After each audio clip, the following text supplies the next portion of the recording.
Baik, sebelumnya Assalamualaikum warahmatullahi wabarakatuh. Perkenalkan, kami dari kelompok 6. Di sini kami akan mempresentasikan mengenai konsep dasar dalam menganalisa investasi. Izinkan saya untuk memperkenalkan anggota dari kelompok 6. Di sini yang pertama ada Nararia Ekaristi dengan NPM 203209052. Yang kedua ada Kurnia Almajid dengan NPM 203209056. Dan yang ketiga ada Ayunda Atabida Ramadhani dengan NPM 203209070. Yang keempat ada Jennifer dengan NPM 203209098. Dan yang terakhir ada Devi Agil Angelina dengan NPM 203209101. Next.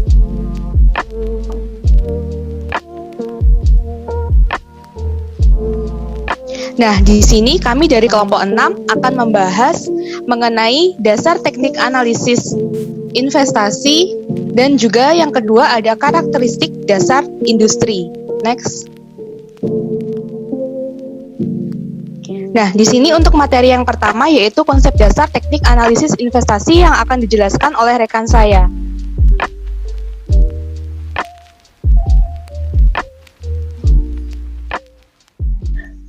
Baik, kita akan membahas terkait dengan investasi. Jadi, suatu investasi adalah pengeluaran modal saat ini untuk mengharapkan pengembalian atau hasil di masa yang akan datang. Sedangkan analisis investasi itu dapat kita pahami sebagai upaya untuk memprediksi prospek suatu investasi di masa yang akan datang. Dan hasil ini akan diperhitungkan untuk investor dalam analisis investasi. Pengambilan keputusan yang meliputi adalah analisis investasi perusahaan yang akan mencakup 4 subbab, di mana ada analisis fundamental, kemudian ada analisis teknikal, terus yang kemudian adalah model-model penelitian, dan yang terakhir adalah model-model keseimbangan.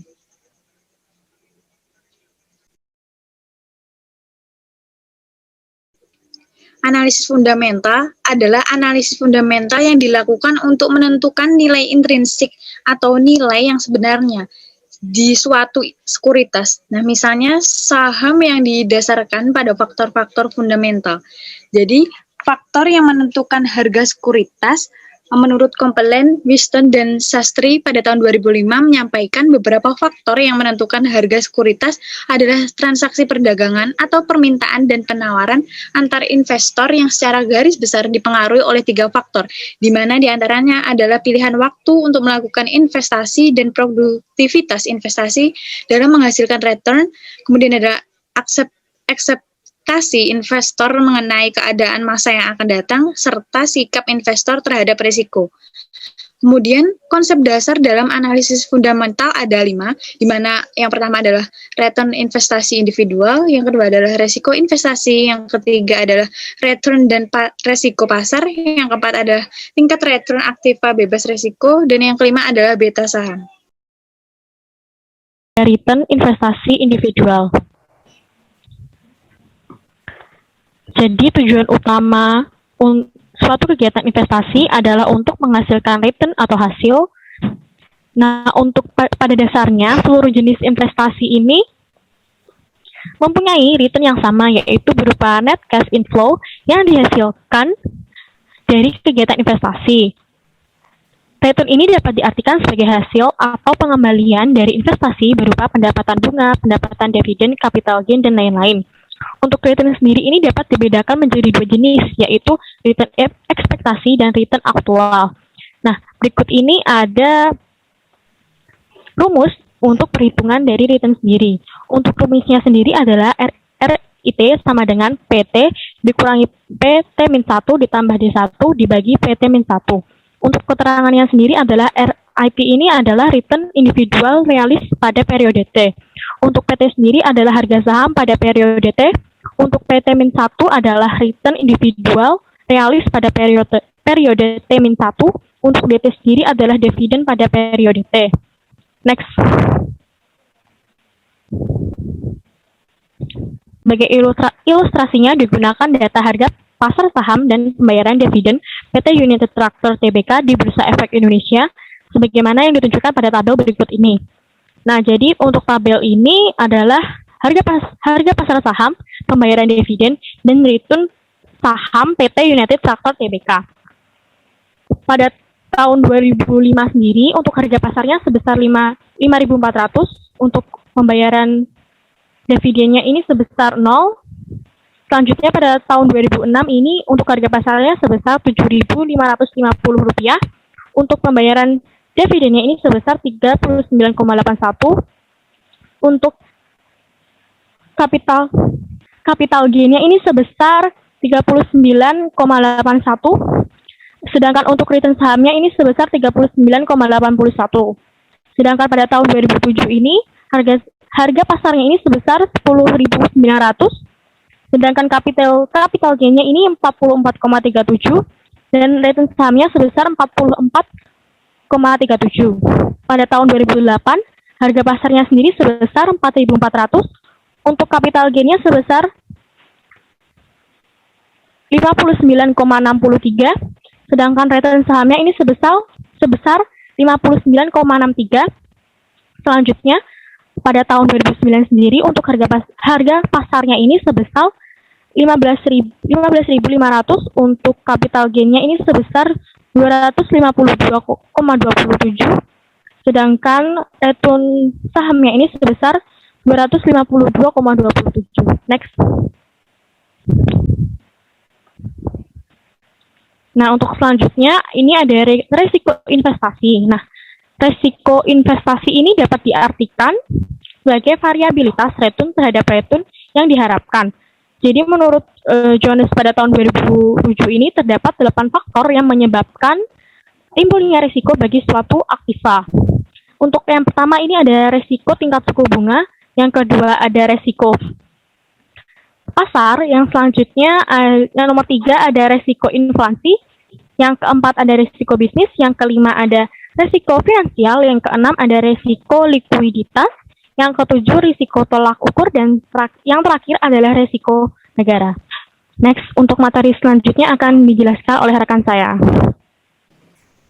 Nah, untuk yang ketiga di sini ada return dan juga resiko pasar.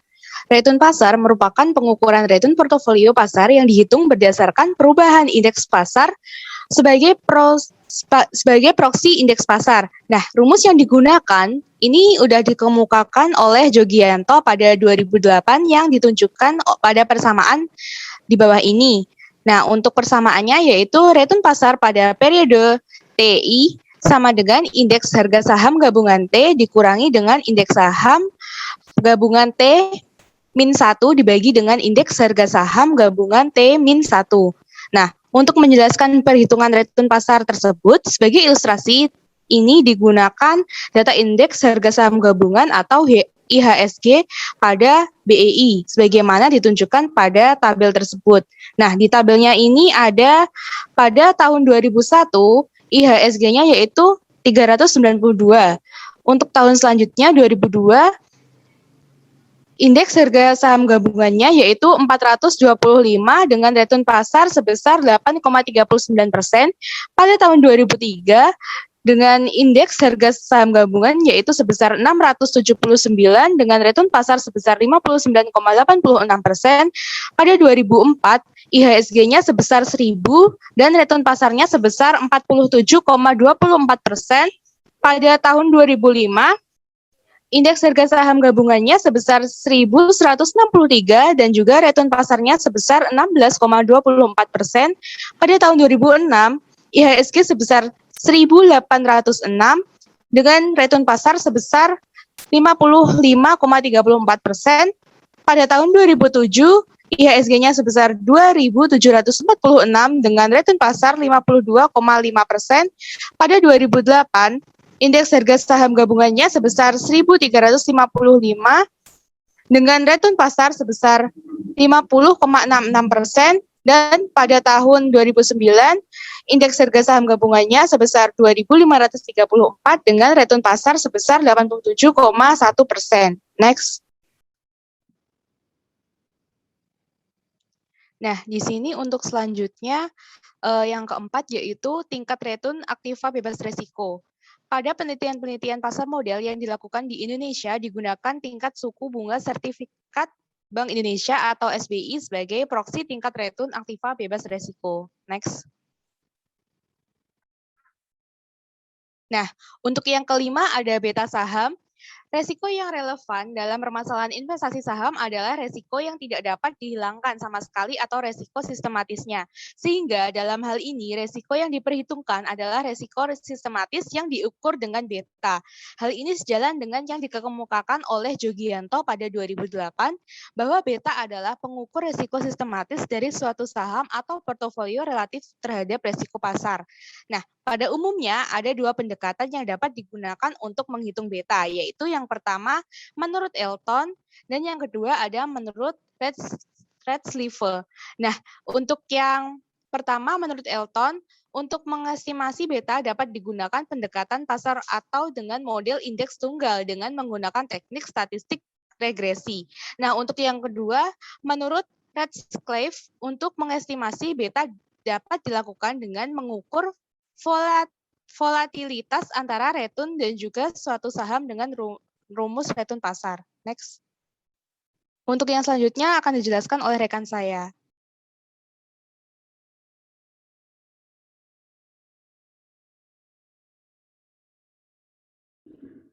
Baik, yang selanjutnya yaitu pada umumnya ada dua pendekatan yang dapat digunakan untuk menghitung beta, yaitu yang pertama menurut Elton, Gruber, Brown, dan Guzman pada tahun 2007. Untuk mengestimasi beta dapat digunakan pendekatan pasar atau model indeks tunggal, yaitu dengan menggunakan teknik statistik regresi.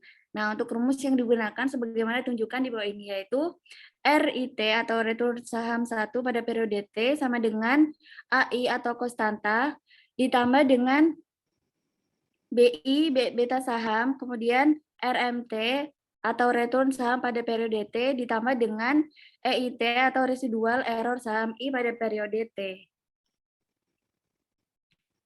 Kemudian yang kedua menurut Radcliffe pada tahun 1997, yaitu untuk mengestimasi beta ini dapat dilakukan dengan mengukur volatilitas antara return suatu saham dengan return pasar. Nah, rumus yang digunakan sebagaimana ditunjukkan di bawah ini yaitu beta saham atau BI sama dengan OIM, covariance antara return saham I dengan return saham, dibagi dengan OM2 atau varian pasar. Kemudian sama dengan COV RI atau return saham I pada periode T dikalikan dengan RM atau return saham pada periode T dibagi dengan FAR dalam kurung atau dikali RM return pasar pada periode T. Nah, menurut Jogianto pada tahun 2008, bahwa beta untuk portofolio pasar ini adalah bernilai 1, suatu sekuritas yang mempunyai beta lebih kecil dari 1. Nah, ini dikatakan beresiko lebih kecil dari resiko portofolio pasar. Nah, sebaliknya, jika suatu sekuritas yang mempunyai nilai beta lebih besar dari 1, dikatakan mempunyai resiko sistematik yang lebih besar daripada resiko pasar. Nah, jika suatu sekuritas mempunyai beta sama dengan beta portofolio pasar atau sama dengan 1, maka diharapkan sekuritas ini mempunyai return ekspektasi yang sama dengan return ekspektasi portofolio pasar atau IRM. Untuk sekuritas individual yang mempunyai beta lebih kecil atau besar dari 1, maka ini diharapkan akan mendapatkan return ekspektasi lebih kecil atau besar dibandingkan dengan return ekspektasi portofolio pasar. Jadi, kesimpulannya berdasarkan penjelasan di atas ini dapat disimpulkan bahwa analisis fundamental atau fundamental analisis ini merupakan suatu upaya untuk mengestimasi harga sekuritas di masa yang akan datang dengan mempertimbangkan faktor-faktor fundamental secara top-down. Untuk selanjutnya akan dijelaskan oleh rekan saya. Baik, yang selanjutnya yaitu ada karakteristik dasar industri. Next. Karakteristik dari industri ini dapat berupa kompleks industri, aset industri, lahan peruntukan industri, kawasan berikat, pemukiman industri kecil, sentra industri kecil, dan juga sarana industri kecil.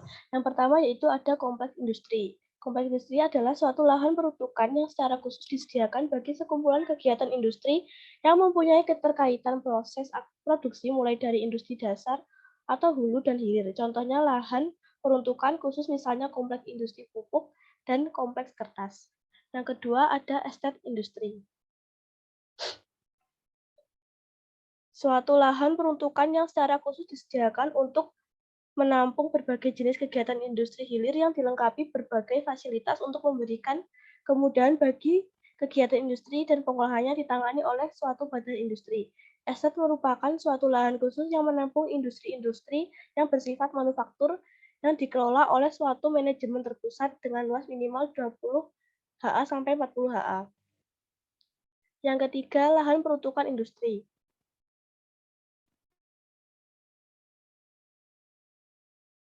Lahan peruntukan industri ini merupakan lahan industri yang peruntukannya telah ditetapkan dalam suatu master plan kota untuk berbagai jenis kegiatan industri yang biasanya bersifat pertumbuhan pita dan secara fisik dalam pertumbuhan nantinya akan menjadi kawasan industri atau IMIM. Pengembangan di masa mendatang memungkinkan menjadi aset industri. Yang keempat yaitu ada kawasan berikat. Suatu kawasan dengan batas-batas tertentu di wilayah Indonesia yang di dalamnya terdapat ketentuan-ketentuan khusus di bidang pabean, yaitu terhadap barang-barang yang dimasukkan atau dari luar daerah pabean lainnya tanpa terlebih dahulu dikenakan pungutan bea cukai atau pungutan negara lainnya sampai barang tersebut dikeluarkan untuk tujuan impor atau ekspor. Yang kelima yaitu ada pemukiman industri kecil, yaitu lahan yang disediakan khusus untuk industri kecil yang di dalamnya dilengkapi dengan infrastruktur serta tempat tinggal pengusahanya.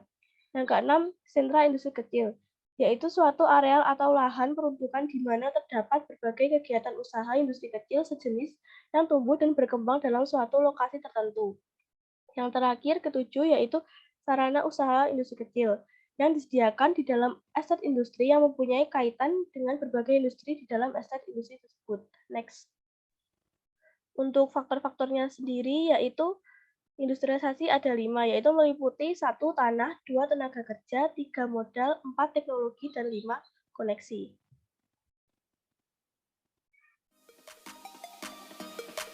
Sekian presentasi dari kelompok kami. Apabila ada salah kata, kami mohon maaf. Assalamualaikum warahmatullahi wabarakatuh.